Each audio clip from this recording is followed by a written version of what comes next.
Back in the lineup for 2023 is Polaris' top-of-the-line command ship, the VR1. Now, when it comes to bells and whistles, this thing has got it all.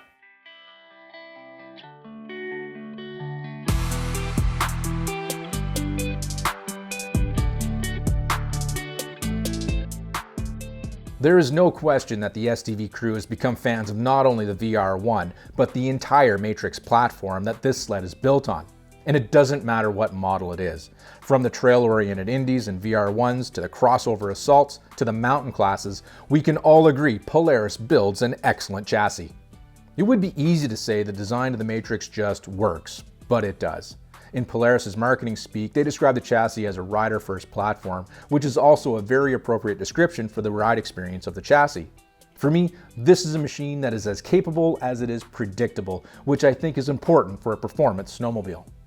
At speeds that tickle the legal limit of the trail, the Matrix stays planted through the corners and gives plenty of space to move your body weight around to make sure the sled does exactly what you want it to do, and it'll also soak up all the rough terrain you can throw at it at the same time.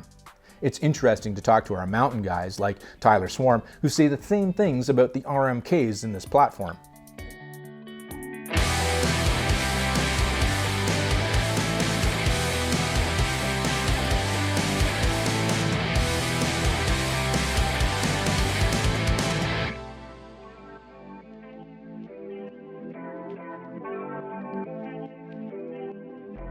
In VR1 trim, the suspension is set up with Walker Evans Velocity shocks on the front race-inspired IFS front suspension as well as in the rear Pro CC. These shocks are single adjustable compression only, with an internal needle on the shock shaft which ramps up compression as the shock nears its full stroke. Kind of like a bump stop, but more linear feeling. The internal needle is also the reason that these shocks aren't capable of rebound adjustment, but Polaris has done an excellent job setting these shocks from the factory, and the fact that you can adjust rebound does not affect the ride quality or the performance of them at all.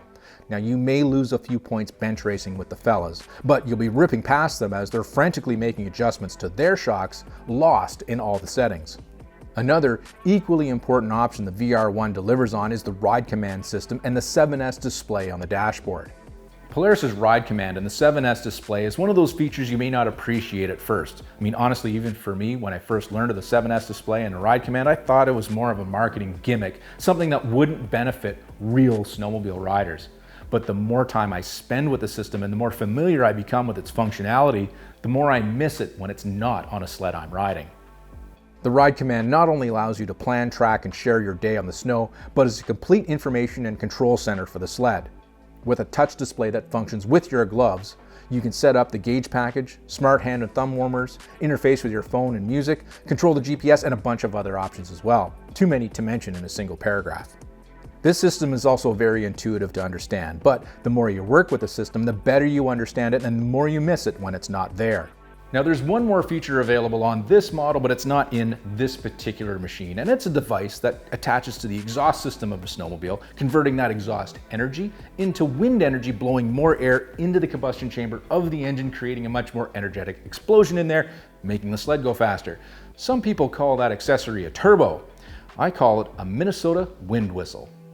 The Patriot Boost engine was designed from the beginning with forced induction in mind. This isn't a system cobbled together with add-ons to make work, and riding the Boost proves that.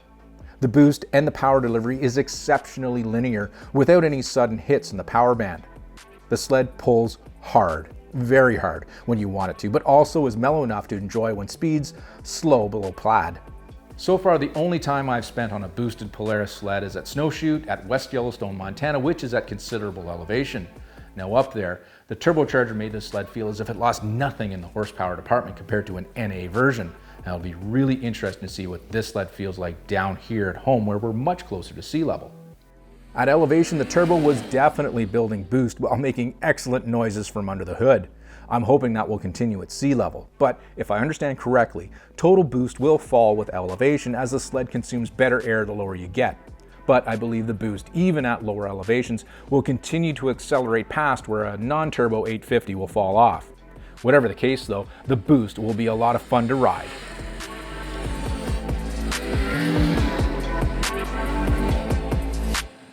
The VR1, in whatever form it takes, boosted or not, is an amazing GT performance snowmobile with a very animalistic side to it that suits my riding style to a T.